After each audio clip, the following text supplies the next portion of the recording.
I got to do some international shows this year. I performed in Japan for the first time, which was amazing. I mean, I wasn't in Japan just for stand-up. I was also modeling. I wish that wasn't that funny. But Japan, the Japanese are just, they're better at being human. Can we admit that? They're more polite, they're better at design. The Japanese toilet, are you familiar with the Japanese toilet? The Japanese took the most disgusting experience of human existence and fixed it.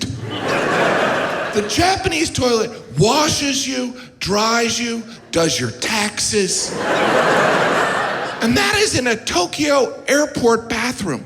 You leave a Japanese public restroom cleaner than when you walked in.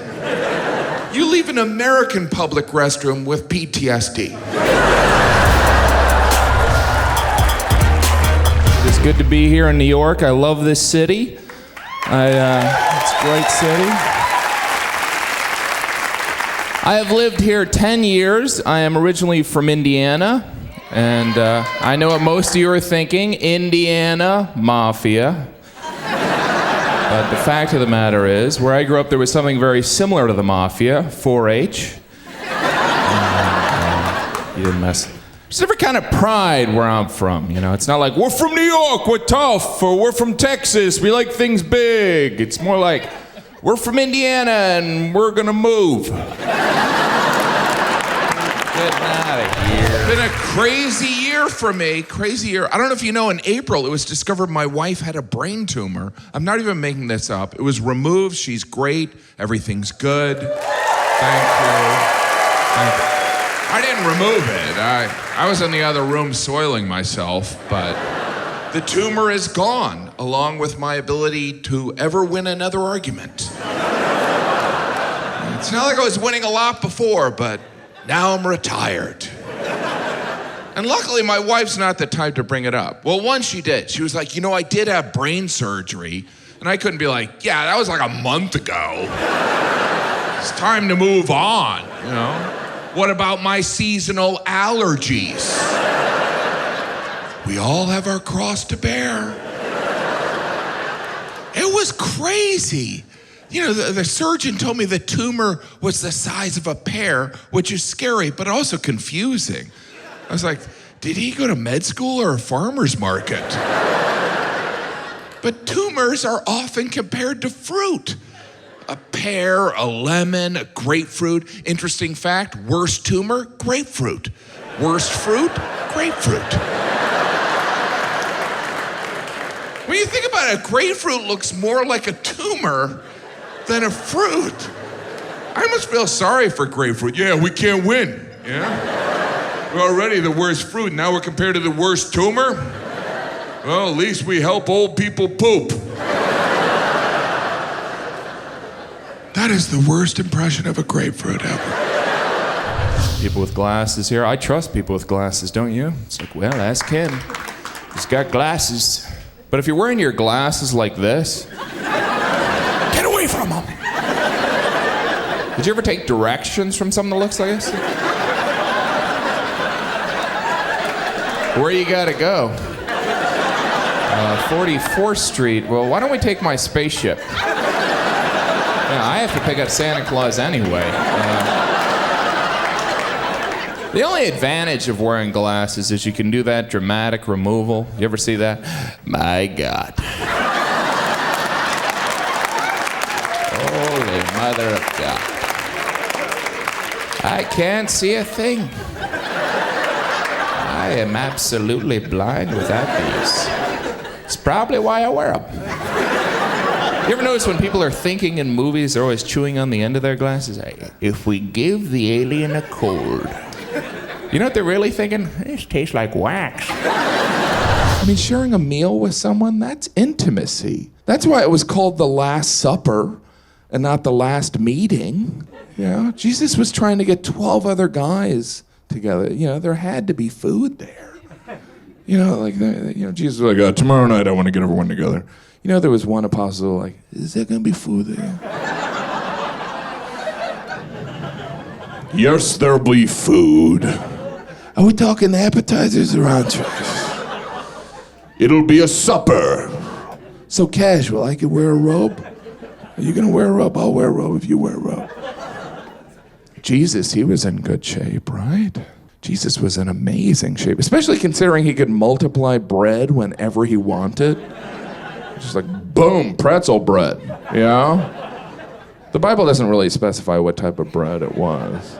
Imagine it was pretzel bread, right? It was like, boom, pretzel bread, boom, garlic nuts.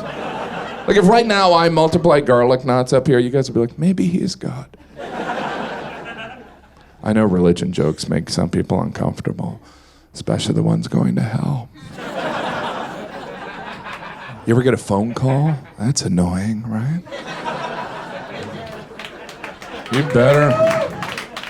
You better be calling to tell me your hands are chopped off. It's like, I just wanted to hear your voice, Daddy. Buy my CD, right? I'm mostly healthy. I worked out today. I know I don't need to. When I'm home in New York City, I work out at the Chinatown YMCA, and I realize when people hear the Chinatown YMCA, they think, oh, that's not like a serious place to work out, and it's not. It's not at all. It's mostly little kids learning how to swim and really old Chinese people with their parents. I didn't even know you could live to that age. But I tell you, watching a 90-year-old on an elliptical really inspires me to die in my 70s. It looks like a machine is eating someone's grandma. But I love my Y. You know, it's different from a normal health club. There's never moments when you think, oh my gosh, look at how much weight that guy's lifting. It's more like, oh my gosh, that guy's smoking. On a treadmill. In dress pants.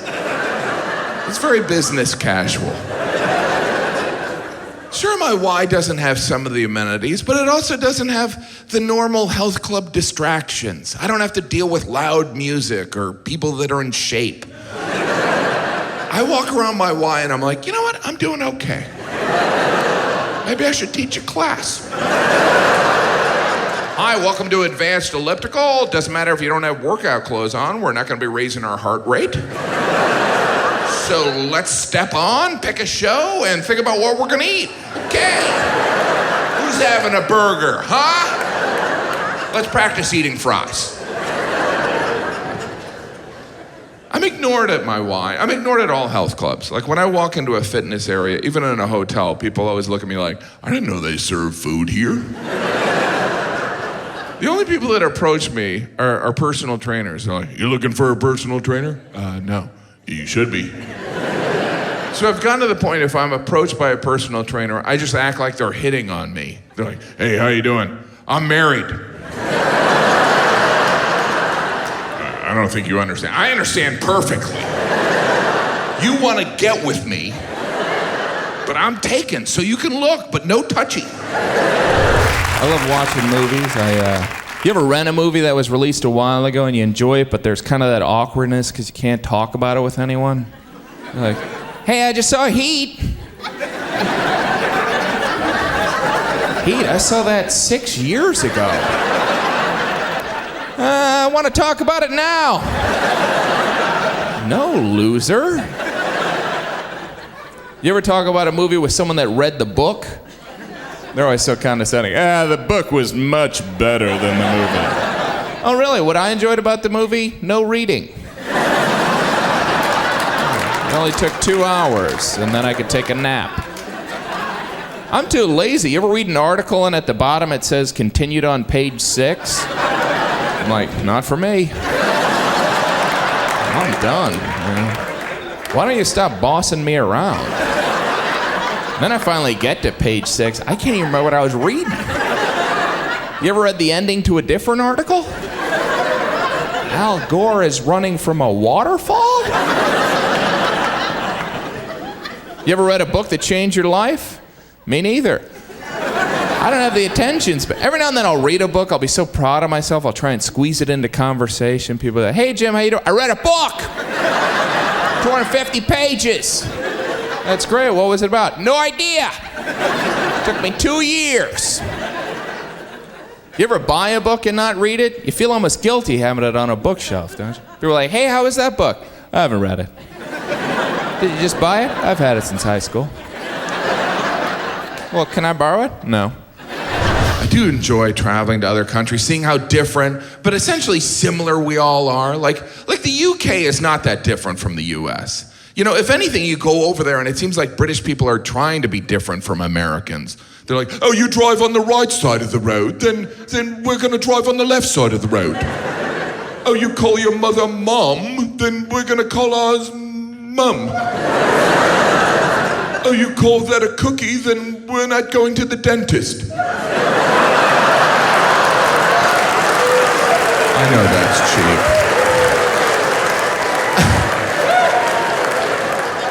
I did notice something when I was over there. You know, British people, they don't say the before hospital. You ever notice that? They're like, hospital? I was feeling knackered, so I went to hospital. Whenever they would do that, I'd say, stop that, that's wrong and weird. Are you trying to sound like a polite caveman? And I had a friend from London. He was like, what makes you think you're doing it properly? And I go, because I'm American and we invented the English language. It was a pet peeve of mine, so I did some research. You know why British people don't say the before hospital? Because they're dicks. Yeah! I know that sounds harsh, but admit it, British people always talk to Americans like we just walked into their jewelry store with 2 full bags of garbage.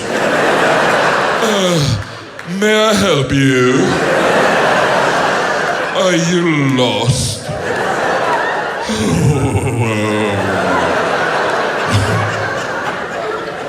Obviously, I love the Brits, and I would never do those jokes there.